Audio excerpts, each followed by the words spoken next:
Hello guys, আজ আমি বানাবো স্লাইম। তো প্রথমেই স্লাইমের অ্যাক্টিভেটারটা বানার জন্য আমি এখানে নিয়েছি নুন আর সার্পগুড়ি। তোমরা যে কোনো সার্পগুড়ি নিতে পারো। দেন ওটার সাথে জল মিক্স করে ওটাকে ভালো করে মিক্স করতে হবে। ভালো করে মিক্স করার পর একটা বাটিতে পরিমাণ মতো আঠা নিয়ে নিতে হবে। তোমরা যতটা স্লাইম বানাবে ততটাই আঠা নেবে। দেন এটার সাথে বোরোলিন মিক্স করে দিতে হবে। ভালো করে বোরোলিনটা মিশিয়ে তোমাদের পছন্দের যে কোনো একটা কালার নিয়ে নেবে। আমি এখানে আমার পছন্দের ব্লু কালার নিয়েছি। তো ওটাকে ভালো করে একদম ব্লু কালারটাকে আঠার সাথে আর বোরোলিনের সাথে ভালো করে মিক্স করে দিতে হবে। দেন আমাদের অ্যাক্টিভেটারটা আমরা ওটাতে অল্প পরিমাণে দেব। বেশি পরিমাণে দিলে ওটা খুব পুরো হয়ে যাবে এবং ওটা হবে না। এই জন্য খুব অল্প পরিমাণে দিতে হবে। আর আমার বেশি দেওয়া হয়ে গেছিলো, এই জন্য স্লাইমটা ভালোভাবে হয়নি, একটু শক্ত শক্ত হয়েছিল। তোমরা কম করে দেবে।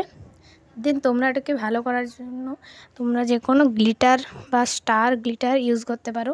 আমি এখানে হোয়াইট কালারের যে স্টার গ্লিটারগুলো আছে ওগুলো ইউজ করেছি, দেখো। দেন ওটাকে ভালো করে মিক্স করে নিতে হবে যে কোনো গ্লিটার। দেখো আমাদের স্লাইম কিন্তু একদম রেডি।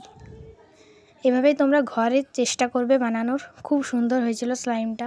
তো আজকের মতন বাই বাই, পরে দেখা হচ্ছে পরের ভিডিওতে।